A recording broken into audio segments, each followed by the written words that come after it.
Vamos lá, pessoal. Artigo 148. Sequestro e cárcere privado. Privar alguém de sua liberdade mediante sequestro ou cárcere privado. Pena, reclusão de 1 a 3 anos. Parágrafo 1º. A pena é de reclusão... Só um minuto. A pena é de reclusão. Coça meu rosto. É de 2 a 5 anos, se a vítima é ascendente, descendente, cônjuge ou companheiro do agente ou maior de 60 anos. Se o crime é praticado mediante internação da vítima em casa de saúde ou hospital. Inciso 3. Se a privação da liberdade dura mais de 15 dias. Inciso 4. Se o crime é praticado contra menor de 18 anos. Inciso 5. Se o crime é praticado com fins libidinosos. Parágrafo 2º. Se resulta à vítima, em razão dos maus tratos ou da natureza da detenção, grave sofrimento físico ou moral. Reclusão de 2 a 8 anos. Então, vamos lá. Trata-se de crime comum quanto ao sujeito ativo e passivo. Porém, tem as exceções. Nos incisos, né? No inciso 1, se a vítima é ascendente, descendente, cônjuge, companheiro ou se a vítima é do agente ou maior de 60 anos. Então, aqui a gente tem crime próprio, né? Que o sujeito passivo e ativo aqui serão específicos. E aqui, se o crime é praticado contra menor de 18 anos, no inciso 4. Então, aqui a gente tem um sujeito passivo específico. Então, o sujeito ativo qualquer um, mas o sujeito passivo no inciso 4 é o sujeito passivo específico. Vamos lá. Trata-se de crime doloso, só prevê a modalidade dolosa, comissivo ou omissivo impróprio, material, forma livre, pode ser cometido de qualquer forma, monossubjetivo, plurissubsistente. Qual que é o objeto jurídico aqui? O núcleo do tipo verbo é privar. Quem é privado? Alguém. Então, a gente tem que o nosso objeto jurídico é objeto material é uma pessoa. E o nosso objeto jurídico é liberdade pessoal, certo? A liberdade da pessoa, a liberdade de ir e vir, beleza? Sujeitos a gente já viu. Consumação e tentativa. Vamos lá. O delito de sequestro ou cárcere privado é um delito material. Ele consuma com a real privação da liberdade da pessoa, certo? É um crime material. É possível a tentativa? Ele se consuma com quanto tempo de privação? Privou a liberdade, consumou, independente de quanto tempo. Se foi 1 hora, se foi um sequestro relâmpago, consuma, entendeu? Então, a gente tem que diferenciar isso aí. Então, vamos por partes. Anotem que consuma o delito com a efetiva impossibilidade de locomoção da vítima, certo? A vítima ficou impossibilitada de se locomover, delito consumado. Então, como eu vou visualizar uma tentativa? Imagine, por exemplo, que o sequestrador chegou a pegar no braço da pessoa para sequestrar ela e alguém viu e gritou, então ele soltou. Então, assim, a tentativa ela tem que ser uma coisa muito rápida, entendeu? Porque o delito o crime de sequestro ou cárcere privado, ele não tem um tempo certo. Então, ainda que a pessoa fique pouco tempo, já caracteriza. Então, para tentativa, tem que ser uma coisa muito rápida ali, que a pessoa não tenha conseguido a realmente privar a pessoa da liberdade, beleza? Tem três acerca da duração, né, do tempo do sequestro, tem 3 destaques que eu gostaria que vocês anotassem, 3 posições. Primeiro, é irrelevante para a consumação do delito, a quantidade de tempo.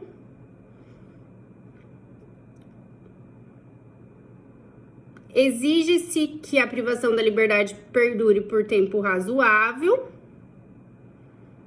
E não há delito quando a vítima permanece à mercê do sujeito por tempo inexpressivo. Então, a gente tem essas 3 posições doutrinárias a respeito. Mas, assim, o que prevalece hoje ainda que seja um tempo, um curto período de tempo, caracteriza o sequestro. E a tentativa é se a pessoa não consegue, de fato, não chega a tirar, né, a liberdade da pessoa. Outra observação que vocês têm que fazer aí é que trata-se de crime permanente. Como assim, professora, crime permanente? Crime permanente é ao contrário de crime instantâneo. Por exemplo, o homicídio, ele é um crime instantâneo, certo? Ele consuma ali no momento e acabou. Ele inicia e termina ali, por exemplo. Agora, um crime permanente, como é o caso do crime de sequestro, ele vai se consumando conforme ele perdura, a consumação perdura no tempo, entendeu? Então, eu fui sequestrada na data de hoje. O Gregory me sequestrou na data de hoje, dia 2 de abril. Hoje, tá consumando, amanhã, depois, até o dia que eu consegui minha liberdade. Se eu fiquei uma semana, esse crime se consumou durante toda essa semana. Olha como é interessante. Se o Gregory for preso em flagrante no segundo dia, é considerado flagrante. Por quê? Porque o crime ainda está se consumando.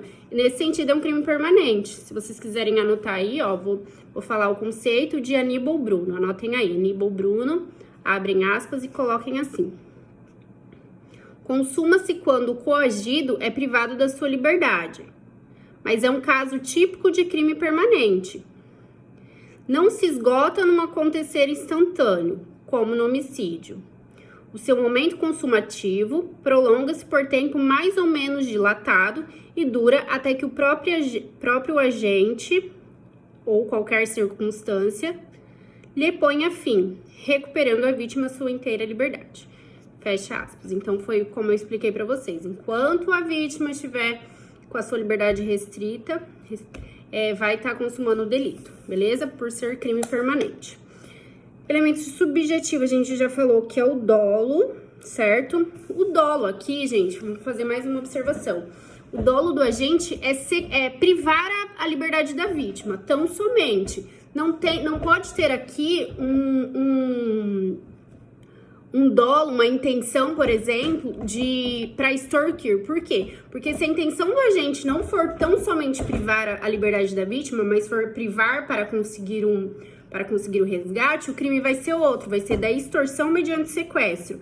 Então, o dolo aqui, tão somente em privar a liberdade da vítima, e não de extorquir a família, porque daí a gente já tá falando de outro delito.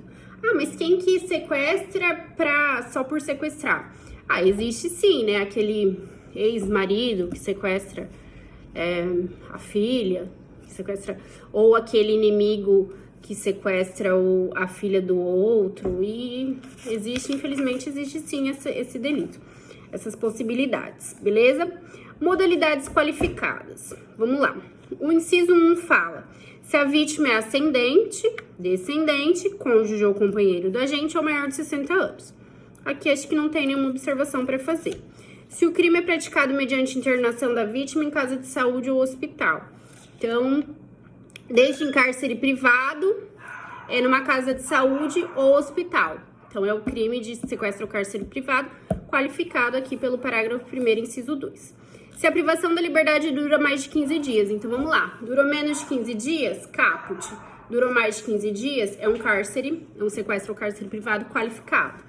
Tá? Se o crime é praticado contra menor de 18 anos e se o crime é praticado com fins libidinosos. Vamos lá. Então, a gente tem que olhar nesse inciso 5 aqui do parágrafo 1º, a finalidade do agente. Se a finalidade do agente, ao sequestrar a pessoa, é para fins libidinosos, ele vai responder pelo sequestro ou cárcere privado qualificado. Então, veja bem, A sequestrou B para ter relações sexuais com ela, ou outro ato libidinoso. Então, ele vai responder pelo sequestro qualificado. Parágrafo 1º, inciso 5. E se ele vier, ainda que ele não tenha nenhuma relação, não pratique nenhum ato libidinoso, ou não tenha, simplesmente a finalidade de ter esse ato libidinoso já caracteriza o delito. Ah, e se ele vier a ter uma relação sexual, por exemplo, aí responde também pela relação, responde também pelo crime de estupro, né? Estupro ou estupro de vulnerável, a depender aí do caso concreto. Vamos lá. O parágrafo 2º diz que qualifica, né? Prevê uma pena de reclusão de 2 a 8 anos, se em razão de maus tratos ou da natureza de detenção resultar a vítima grave sofrimento físico ou moral. Então, imaginem aí que em razão aí que durante o cárcere a pessoa é maltratada ou tem algum sofrimento físico, né?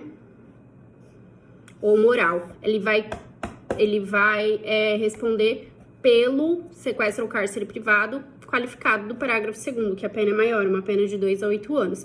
E se ainda a pessoa tiver alguma lesão, gente, responde também por essa lesão, tá? Aí vai ter o concurso de crimes, vai responder tanto pela sequestro ou cárcere privado, quanto a lesão, beleza? Penação penal e suspensão condicional do processo. O CAPT, a gente tem a pena de 1 a 3 anos, então é justiça comum, mas cabe a suspensão condicional do processo. Parágrafo 2º e parágrafo 1º e parágrafo 2º, as penas são de 2 a 5 anos no parágrafo 1º e 2 a 8 no parágrafo 2º. Então, justiça comum e não cabe suspensão condicional do processo, perfeito? As ações são de iniciativa pública incondicionada, beleza? O artigo não fala nada, até pela gravidade da pena, a gente sabe que não é nem condicionada a representação e nem privada, mas sim ação penal pública incondicionada. Vamos lá, o que eu posso falar aqui pra vocês que eu gostaria de observar nesse caso aqui. Beleza. Sequestro e cárcere privado e uma lei, uma novatio legis impégios, ou seja, uma nova lei que não é mais benéfica ao réu, uma lei que vem para prejudicar o réu. Então, imagine que o Gregory me sequestrou hoje. Esse sequestro vai durar 7 dias. No 3º dia, entra uma lei nova. A gente sabe que a lei penal nova, ela só vai retroagir se for para beneficiar o réu. Agora, se é uma lei penal mais grave, mais severa, ela não vai alcançar fatos pretéritos, mas somente fatos futuros, certo? Beleza. Mas tratando-se de crime permanente, gente, a lei mais grave, ela vai se aplicar ao crime se ele ainda não se encerrou. Então, ele começou hoje. Vamos colocar assim, ele começou dia 1º de março e terminou dia 11 de março. Quando foi dia 5 de março, o crime ainda estava ocorrendo, ainda estava se consumando. Surgiu uma nova lei que não é benéfica ao réu, uma nova lei mais severa. Vai se aplicar esse caso concreto? Vai. Por quê? Porque o crime ainda estava se consumando, por ser crime permanente. Isso quem nos diz é a súmula 711 do STJ. Anotem aí, ó. A lei penal mais grave aplica-se ao crime continuado ou ao crime permanente se a sua vigência é anterior à cessação da continuidade ou da permanência. Beleza? Anotem aí. Deixa eu ver se eu tenho mais alguma observação aqui que eu anotei para fazer para vocês.